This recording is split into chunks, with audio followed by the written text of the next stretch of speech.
Romanos 3:23.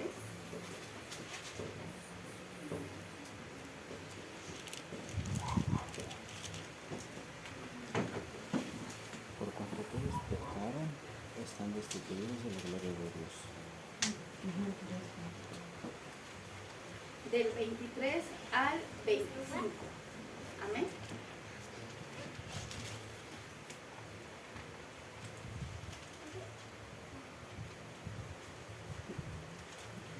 Dice,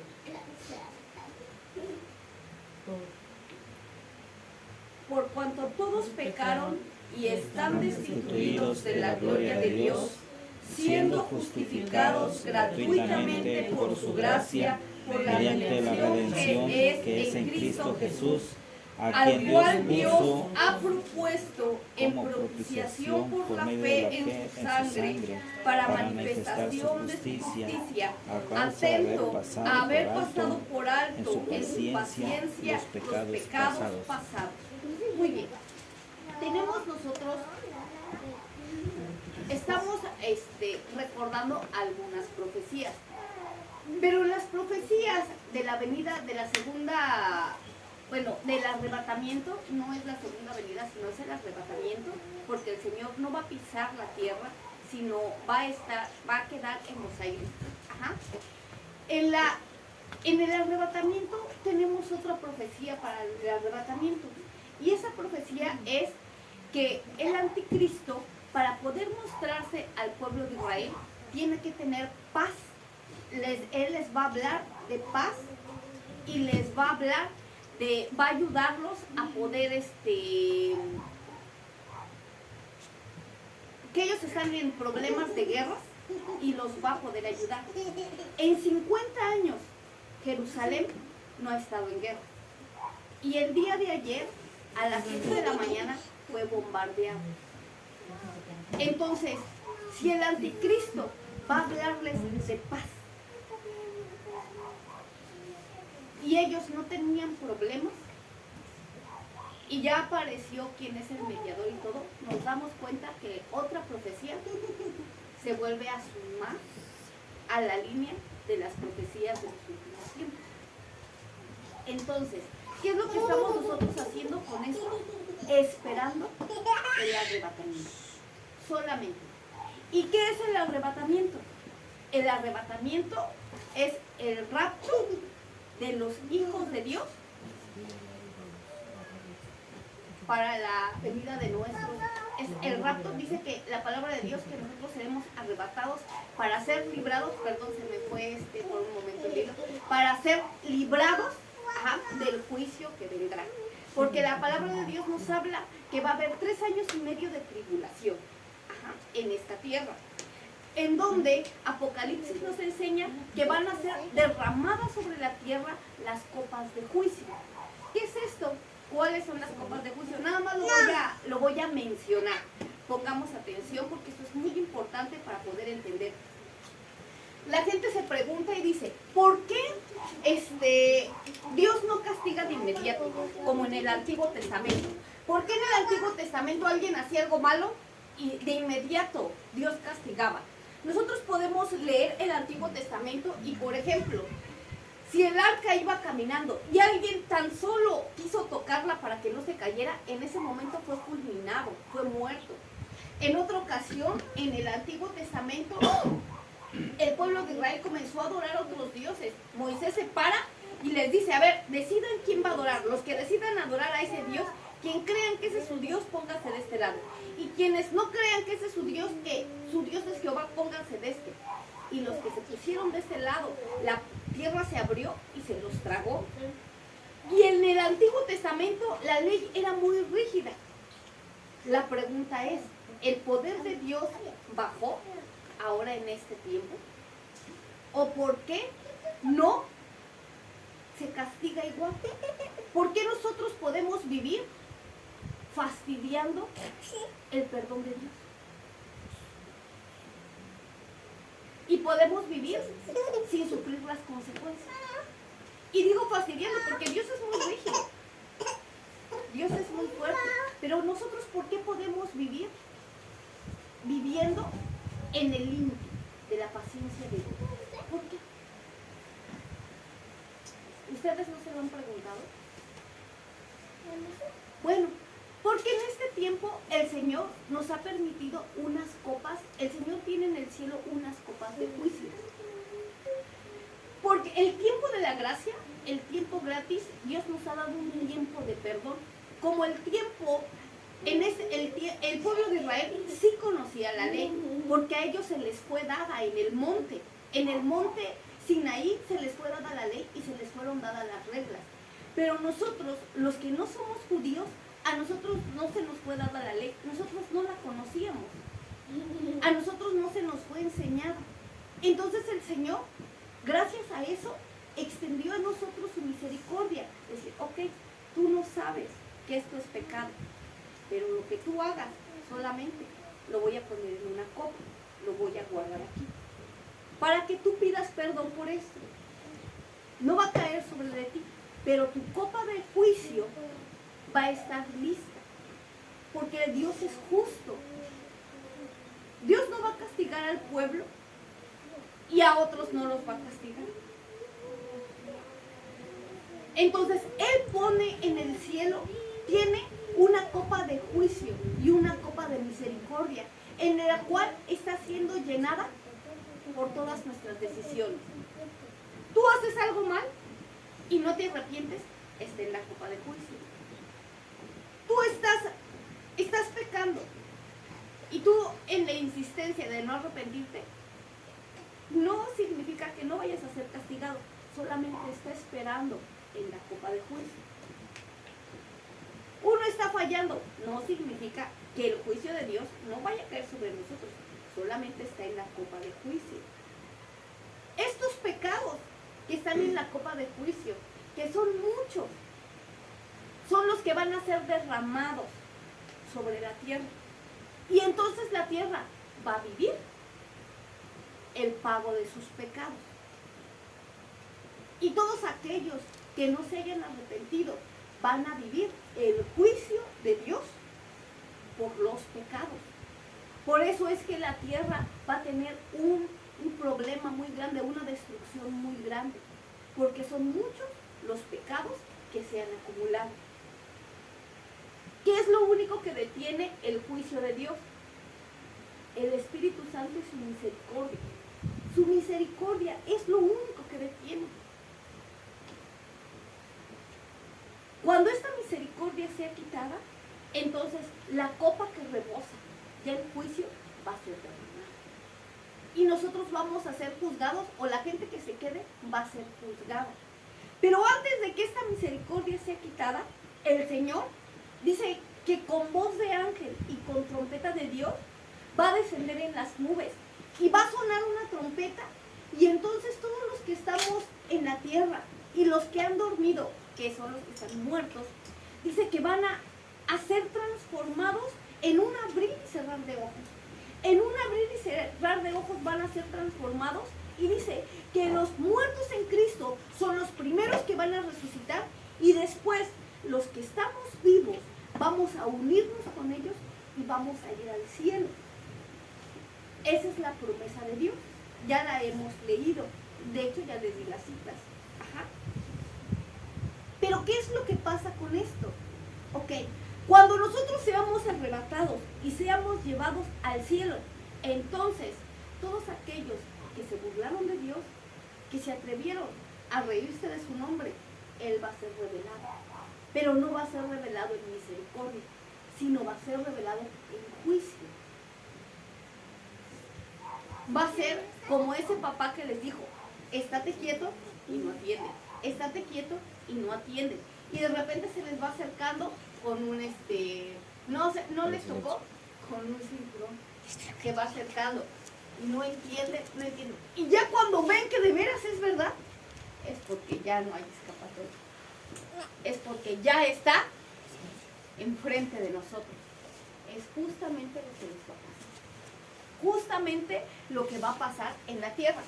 Esto nos hace a nosotros pensar algo importante. Muy bien.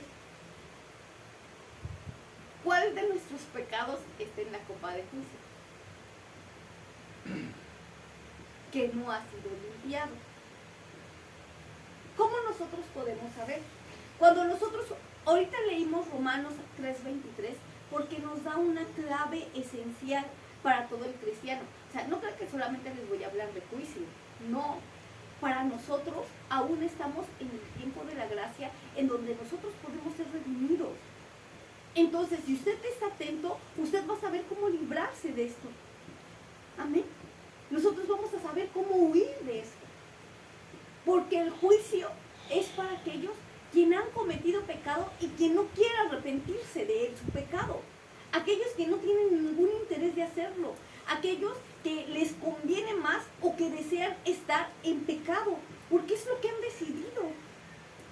Es como la gente, ustedes no sé si se han dado cuenta, que hay gente que incluso cree que el infierno es bonito, ¿no? Y lo ponen en carteles y qué divertido sería estar en el infierno. Yo creo que el infierno no es tan malo. Les va a ser dado lo que ellos quieren, lo que ellos piensan en el engaño que han decidido aceptar, que está bien. Les voy a preguntar algo y ustedes van a decirme si es verdad o no. ¿A ustedes alguna vez los han querido engañar para hacer algo que está de verdad mal y ustedes saben que no es correcto y se niegan y dicen no, está mal eso, no? O sea, hazlo tú si lo vas a hacer, pero yo no. ¿Y ustedes se han negado? Ok, se los pueden pintar muy bonito, no pasa nada, no te preocupes, pero uno decide. Y uno o puede dejarse engañar ciegamente y decir, sí, está bien. O puede decir, no, espérate, no. Y uno decide y se pone firme y dice, no, esto no. Y no me refiero en cosas sencillas como mentir, robar, chismear, en cosas sencillas así no me refiero, sino en cosas fuertes, como un asesinato, como un robo real, como, no sé, algo malo, como un adulterio, algo fuerte, algo que destruya las vidas.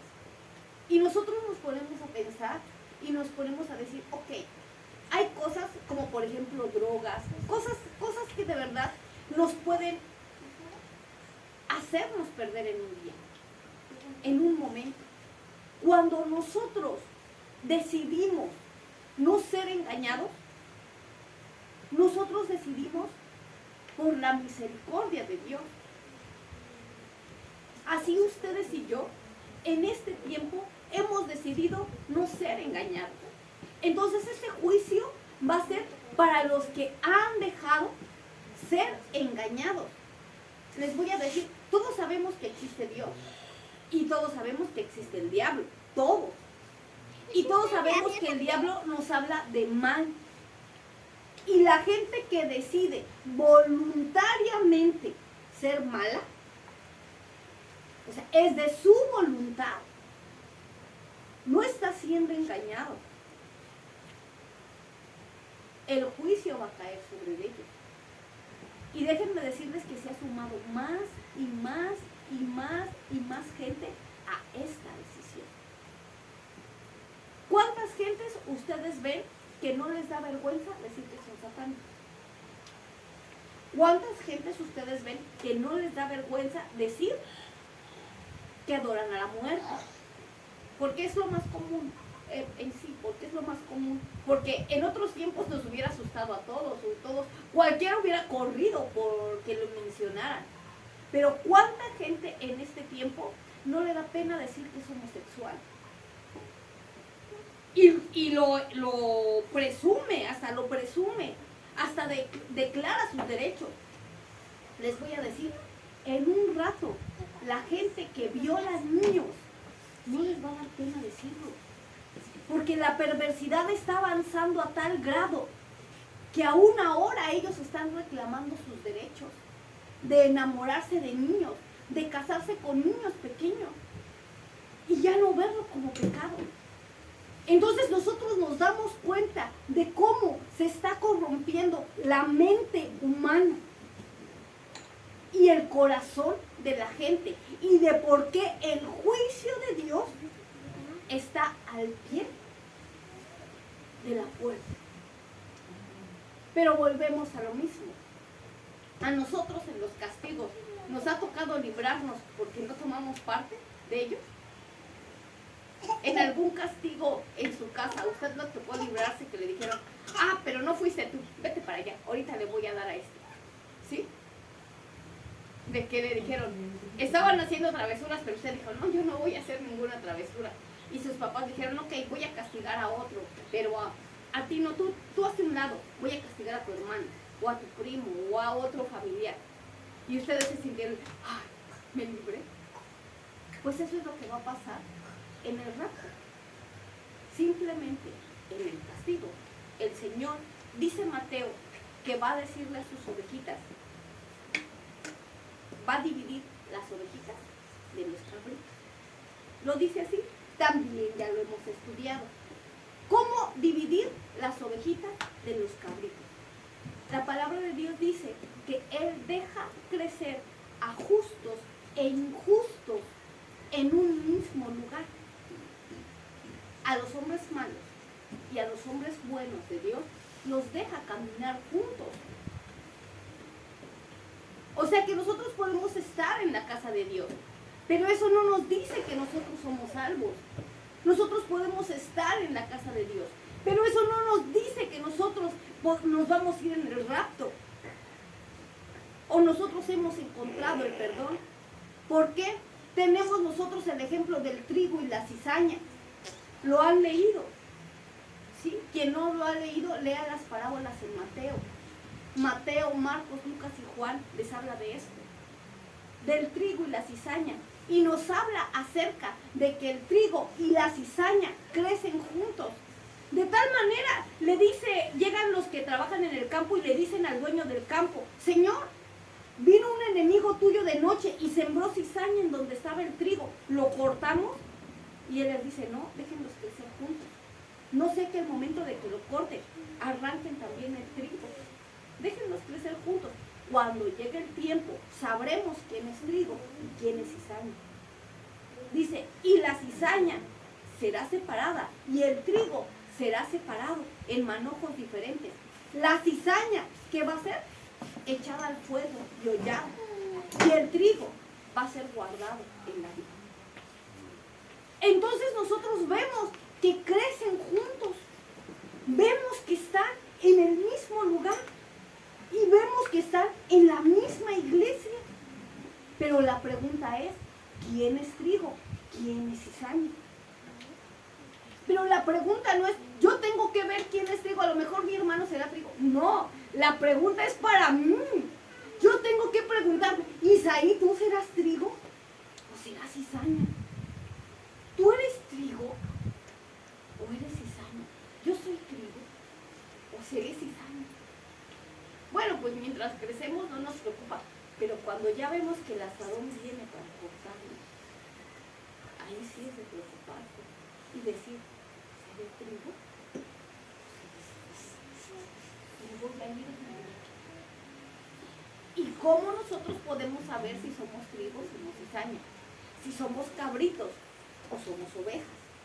¿Cómo podemos saber? La palabra de Dios nos enseña también en sus parábolas que los cristianos se conocen por su fruto. Usted puede decir muchas cosas, pueden salir muchas palabras de verdad de su boca, muchas. Usted puede conocer la Biblia completa, usted puede convencer a todo el mundo de que usted es cristiano, pero por cómo usted actúa, por cómo usted obra, y en todo lo que usted hace, ahí usted se da cuenta si es trigo o es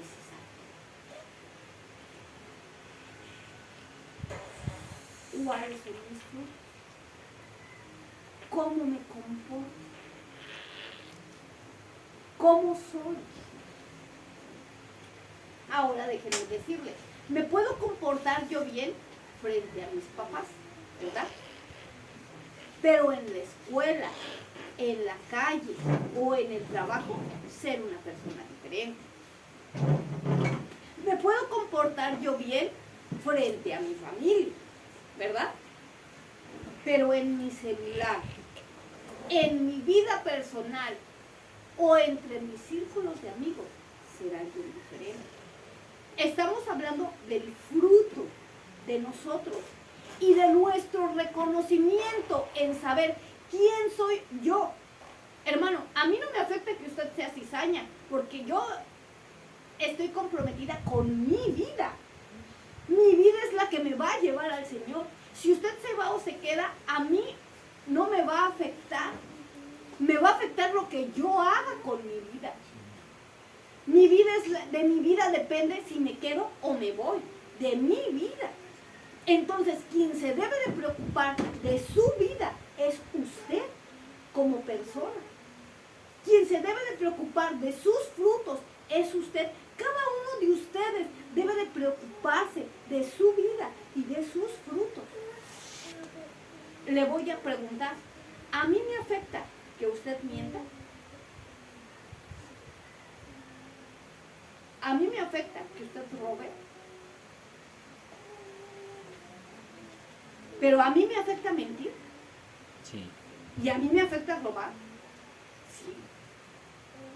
De ahí mismo. El saber si somos cizaña o trigo no me corresponde a mí, de ustedes, ni de ustedes hacia mí, sino de cada uno escudriñarse a sí mismo y preguntarse, ¿yo soy cizaña o soy trigo? Porque va a llegar la hoz y va a cortar. ¿Doy frutos buenos o no doy frutos? Porque déjenme decirles que hablaba de una higuera que no daba frutos, que fue secada, ¿verdad? Pero Isaías nos marca de una vid de uvas que da frutos, pero como sus frutos son amargos, como sus frutos no son dulces, también es cortada. No le gusta el tipo de frutos que da. Y el Señor le dice al hortelano, al que cuida la vid, le dice, oyes, ¿qué no le cambiaste la tierra? ¿Qué no la abonas bien? ¿Por qué sus frutos no son dulces? ¿Por qué da uvas silvestres? Y le dice, espérame, Señor, déjame seguir cuidándola, que te va a dar buen fruto. Entonces, nuevamente nos habla de los frutos. Ok, yo soy cristiano, ¿no? Soy salvo. De veras sé que el Señor está conmigo. ¿Cómo están mis frutos? ¿Cuáles son los frutos de un cristiano?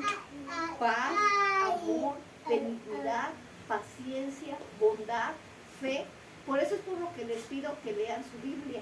¿Por qué? Para que aquí solamente retomemos lo que se tiene que dar. Esos frutos usted los puede ver en Gálatas. Gálatas 6, usted puede encontrar ahí los frutos del Espíritu. Paciencia, bondad, benignidad, templanza. Para todo eso no hay juicio. Entonces, si nosotros adquirimos esos frutos de nuestra vida y nuestro espíritu como cristiano puede darlos, nosotros estamos dando un buen fruto y nos podemos catalogar como trigo. Pero si no damos un buen fruto, ¿qué característica hay entre una cabrita y un chivito?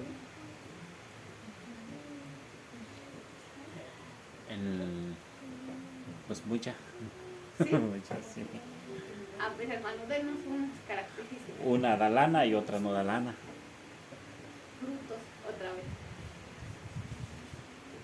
Yo recuerdo mucho, pero mi abuelita decía que una cabrita que ella tenía en casa se subía a todos lados.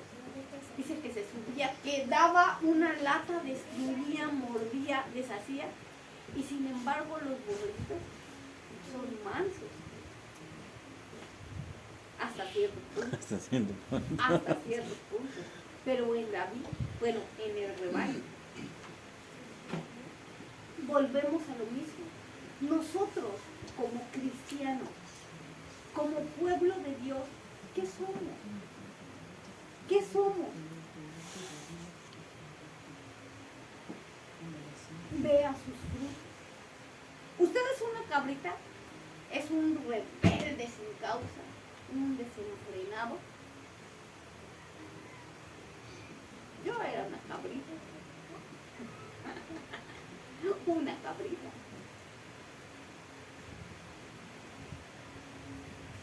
o somos parte del rebaño del Señor. Déjenme decirle que las cabritas también son parte del rebaño, pero que están en pos de ser transformadas, de ser cambiadas, que su naturaleza sea transformada. Por eso vamos nosotros ahora a la parte buena, a la parte noble. El Señor va a venir a juzgar a los que se van a quedar en la tierra. Va a hacer el juicio derramado sobre la tierra. Tanto que dice, entre los juicios que van a ser derramados, el juicio que se va a demostrar, habla acerca de que los animales se van a vengar de cómo los tratamos. Dice que los perros van a cambiar su naturaleza. Mi papá solía decirme, imagínate un pollo que no tenga temor de ti. Son malos. Imagínense los animales que ya no nos tengan temor. No nos hacen nada porque nos tienen temor, pero que ya no les tengan miedo. Cuando ellos en el juicio, sus naturalezas sean cambiadas y se venguen de lo que les hicimos. ¿Se imaginan? Tan solo las hormigas o las cucarachas que nos hacen correr, las arañas. ¿Se imaginan?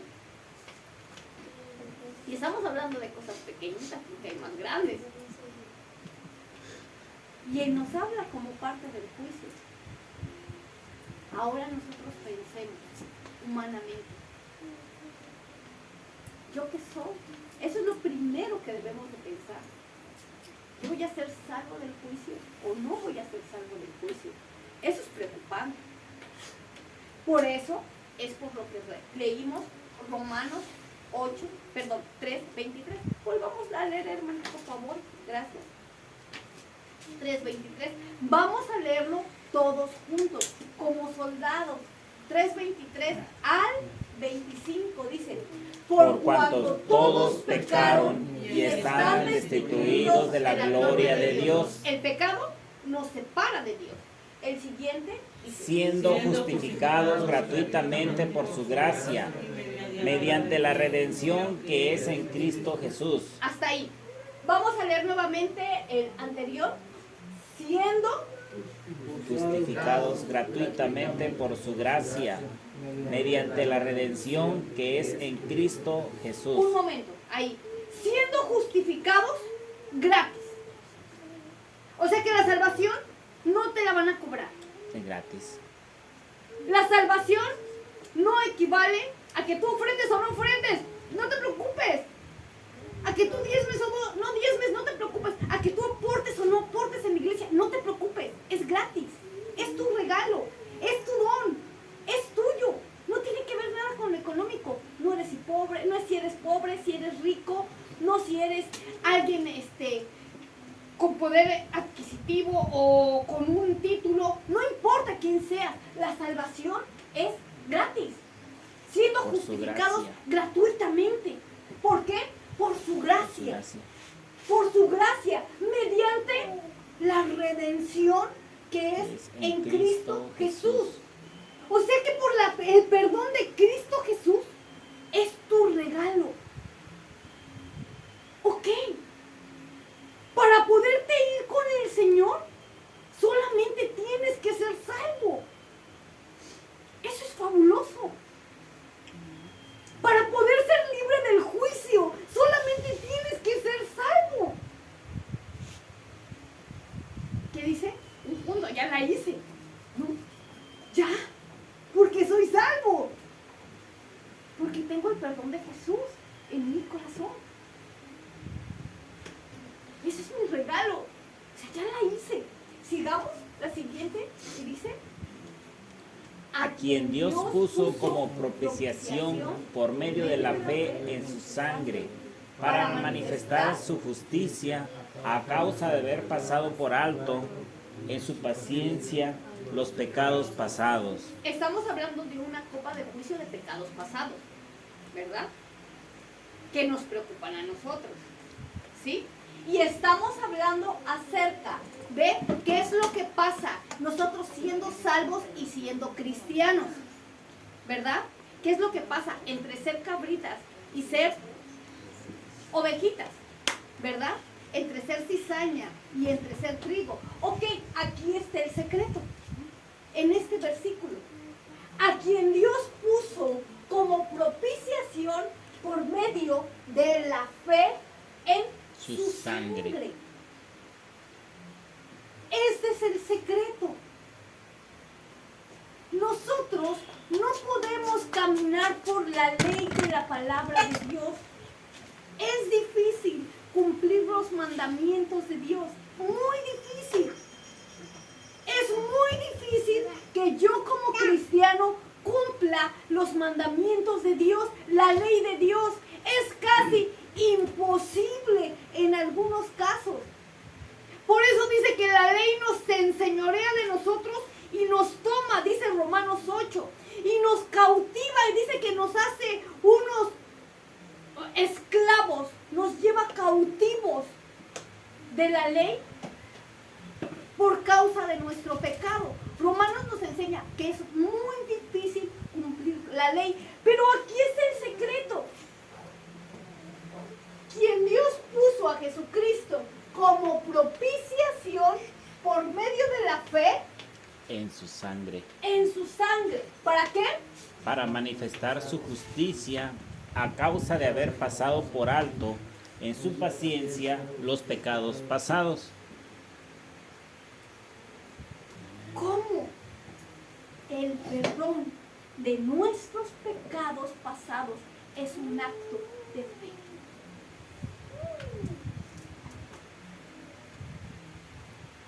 El caminar por la ley es un acto de fe en su justicia. Es decir, Señor, yo tomo tu perdón en mi vida, en lo que yo hago. Pero es que lo acabas de hacer en la mañana. Yo tomo tu perdón en mi vida, en lo que yo hago, en lo que yo pienso, en lo que yo digo. Pero es que tú te portaste mal ayer. Yo tomo tu perdón en mi vida, en lo que mi corazón siente, en lo que mis pecados hacen, en mi enojo, en mis actitudes. Yo tengo una hermana que tiene a su hijo en el hospital y que está muy grave, es su único hijo, no va a poder tener otro hijo, tiene cáncer, tiene ya 6 meses, 7 meses de edad, es un bebé, tiene cáncer y está a punto de morir el bebé. Y mi hermana está en este proceso de enojo con Dios. Y llega un momento en que me habla y me dice, es que ya no puedo orar, o sea, ya no siento orar, ya siento que no puedo orar y yo quiero orar, yo sé que el único que puede salvar a mi hijo es Dios, pero yo ya no tengo este poder para orar. O sea, yo me siento desesperada, siento que me ahogo, porque yo sé que Él es el único que puede perdonar, yo sé que Él es el único que puede sanar, pero ya no tengo esas fuerzas. Estoy fallando, ¿qué hago? Y es nuevamente llevarlo a esta fe. Vuelve a tener fe. Dile, Señor, en tu perdón y en tu justicia, yo tomo tu salvación, yo tomo tu perdón, yo recibo tu misericordia, yo recibo tu sangre nuevamente en mi vida, por lo que pensé, por lo que actué. Nuevamente, Señor, no importa lo que yo haya pensado hace un momento, yo otra vez me renuevo en misericordia. Y esta fe se va a manifestar en justicia para mí. Y mis pecados van a ser borrados. Y voy a poder caminar sobre la ley. ¿Qué quiere decir? Que la ley actúa de esta manera. La sangre del Señor Jesús actúa de esta manera, hermanos. Así. Perdón.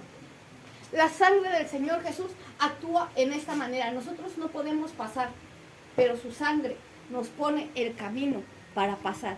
Y tú caminas por ahí y tu sangre. Y tú caminas por ahí y su sangre. Su sangre es la que marca, gracias, el camino para pasar.